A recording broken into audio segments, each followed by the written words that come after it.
ನಮಸ್ಕಾರ, ಚಿಟ್ಟೆ ಹೆಜ್ಜೆಗೆ ಸ್ವಾಗತ.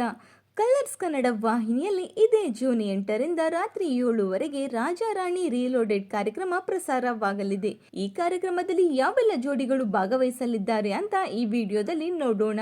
ಬಿಗ್ ಬಾಸ್ ಖ್ಯಾತಿಯ ವಿನಯ್ ಗೌಡ ಹಾಗೂ ಅವರ ಪತ್ನಿ ಆಗಿರುವಂತಹ ಅಕ್ಷತಾ, ನಟ ಲೋಕೇಶ್ ಹಾಗೂ ಅವರ ಪತ್ನಿ ನಟಿ ರಚನಾ, ಪುಟ್ಟಕ್ಕನ ಮಕ್ಕಳು ಧಾರಾವಾಹಿ ಖ್ಯಾತಿಯ ಹಂಸ ಹಾಗೂ ಅವರ ಪತಿ ಪ್ರತಾಪ್, ನಟ ವಿಠಲ್ ಕಾಮತ್ ಹಾಗೂ ಅವರ ಪತ್ನಿ ಶುಭಾ, ರೀಲ್ ಸ್ಟಾರ್ ಆಗಿರುವಂತಹ ಗೋವಿಂದರಾಜು ಹಾಗೂ ಅವರ ಪತ್ನಿ ವೈಲಾ, ನಟ ಜಿಜಿ ಹಾಗೂ ನಟಿ ದಿವ್ಯಶ್ರೀ, ಗಿಚ್ಚಿ ಗಿಲಿಗಿಲಿ ಖ್ಯಾತಿಯ ಪ್ರಿಯಾಂಕಾ ಕಾಮತ್ ಹಾಗೂ ಅವರ ಪತಿ ಅಮಿತ್ ಇವರೆಲ್ಲರೂ ಈ ಕಾರ್ಯಕ್ರಮದ ಸ್ಪರ್ಧಿಗಳು. ಸೃಜನ್ ಲೋಕೇಶ್, ತಾರಾ ಹಾಗೂ ಅದಿತಿ ಪ್ರಭುದೇವ್ ರವರು ಈ ಕಾರ್ಯಕ್ರಮದ ತೀರ್ಪುಗಾರರಾಗಿ ಕಾರ್ಯನಿರ್ವಹಿಸಲಿದ್ದಾರೆ. ಇನ್ನು ಅನುಪಮಾ ಗೌಡ ರವರು ರಾಜಾ ರಾಣಿ ರೀಲೋಡೆಡ್ ಕಾರ್ಯಕ್ರಮ ಮೂಲಕ ಕಲರ್ಸ್ ಕನ್ನಡ ವಾಹಿನಿಗೆ ಆಂಕರ್ ಆಗಿ ಹಿಂತಿರುಗಲಿದ್ದಾರೆ. ಈ ಕಾರ್ಯಕ್ರಮದಲ್ಲಿ ನೀವು ಯಾವ ಜೋಡಿನ ನೋಡಲು ಇಷ್ಟಪಡುತ್ತೀರಾ ಅಂತ ಕಮೆಂಟ್ ಮೂಲಕ ತಿಳಿಸಿ. ಈ ಒಂದು ವಿಡಿಯೋ ನಿಮಗೆ ಇಷ್ಟವಾಗಿದ್ದರೆ ಲೈಕ್ ಮಾಡಿ, ಶೇರ್ ಮಾಡಿ.